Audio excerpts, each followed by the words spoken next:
3 மற்றும் 9 ஆகிய எண்களின் மீசிமா 9 அவற்றின் மீ போ வா அப்படின்னு 6th புக்லயும் 2022 டிஎன்பிஎஸ்சிலையும் கேட்டிருக்காங்க. இந்த மாதிரி 2 எண்கள் கொடுத்துட்டு அதுல எல்சிஎம்ஐயோ அல்லது ஹெச்சிசிஎஃப்ஐயோ மதிப்பு கொடுத்துட்டு ஒன்னு கேட்டாங்கன்னா புரியுதா என்ன சொல்றேன்னு? இப்போ உங்களுக்கு பாருங்களேன், அந்த ஃபார்மேட் எதுனா தெளிவா புரியும். எக்ஸ் ஒய் 2 நம்பர் இருக்குங்க. இந்த 2 நம்பருக்கு நான் இந்த பக்கம் பெருக்கிறேன். இந்த 2 நம்பர் இந்த பக்கம் பெருக்கிறேன். Equal to HCF into LCM. இதுதாங்க ஃபார்முலாவே.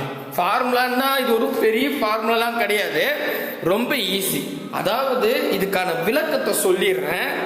எக்ஸ் ஒய்ன்னு 2 மதிப்பு இருக்கு. உதாரணத்துக்கு இங்க பாருங்க, 3 9 இருக்கா, 3 எக்ஸ்னும் 9 ஒய்ன்னு வச்சுக்கலாம். இந்த 3க்கும் 9க்கும் எல்சிஎம் கண்டுபிடிச்சா ஒரு மதிப்பு வருமா? ஆமா. அதே மாதிரி இந்த 3க்கும் 9க்கும் ஹெச்சிசிஎஃப் கிடைச்சா ஒரு மதிப்பு கிடைக்குமா? ஆமா. நல்லா புரிஞ்சுங்க. இப்போ நமக்கு அந்த 2 மதிப்பையும், அதாவது இந்த 3யும் 9யும் பெருக்கி வரக்கூடிய விடையும், இந்த 3க்கும் 9க்கும் ஹெச்சிசிஎஃப் கண்டுபிடிச்ச எல்சிஎம் கண்டுபிடிச்ச இல்லையா, அந்த மதிப்பை பெருக்கி வரக்கூடிய விடையும் சமமா இருக்குங்க. அதுதான் இதுக்கான தேரியே. புரியுதுங்களா? 2 நம்பர் இருக்கு. அந்த 2 நம்பருக்கு நான் ஒரு பக்கம் பெருக்கிட்டேன். ஒரு பக்கம் பெருக்கினா அந்த 2 நம்பர் பெருக்கினா ஒரு மதிப்பு வரும். சரிங்களா? அந்த 2 நம்பருக்கு ஹெச்சிசிஎஃப் எல்சிஎம் கண்டுபிடிக்கிறேன். ஹெச்சிசிஎஃப் வந்து கண்டுபிடிச்சா அது ஒரு மதிப்பு வருமா? எல்சிஎம்க்கு ஒரு மதிப்பு வருமா? அந்த 2 மதிப்பையும் ஹெச்சிசிஎஃப் எல்சிஎம் பெருக்குங்க. அப்படி பெருக்கி வரக்கூடிய விடை சமமா இருக்கும். உதாரணத்துக்கு இது 5ன்னு வருதுன்னு வச்சுங்க, இதுவும் 5 தான் வரும். சரிங்களா? இதுதான் டெஃபினிஷன். பட் இதெல்லாம் நீங்க ஞாபகம் வச்சுக்க வேணாம், ஜஸ்ட் டெஃபினிஷன் சொல்றேன். சரிங்களா? ஸோ இவ்வளோ தூரம்லாம் நமக்கு தேவையில்லை.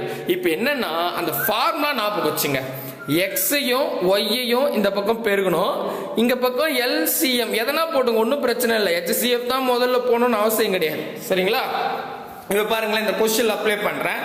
3 9ன்னு சொல்லிட்டான்.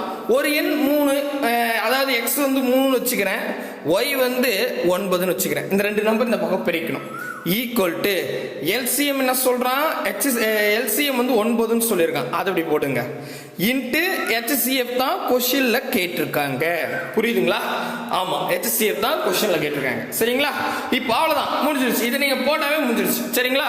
உங்களுக்கு கான்செப்ட் புரிஞ்சிச்சுன்னா இந்த ஸ்டெப்லாம் தேவையில்லை, டைரக்டா அப்படியே பெருக்கிட்டு வகுத்துடலாம். இப்போ எனக்கு ஹெச்சிசிஎஃப் தேவை. அப்ப அந்த பெருக்கல்ல இருக்கிற 9 ஈக்குவல் டு என்ன மூணா வகுத்தலா மாறிடும். கரெக்டா? இப்ப அடிங்க, இந்த 9க்கும் இந்த 9 கேன்சலுங்களா? அப்ப 3 தான் ஆன்சர். முடிஞ்சிருச்சு. அப்ப 3 ஆப்ஷன் பி தான் சரியானது.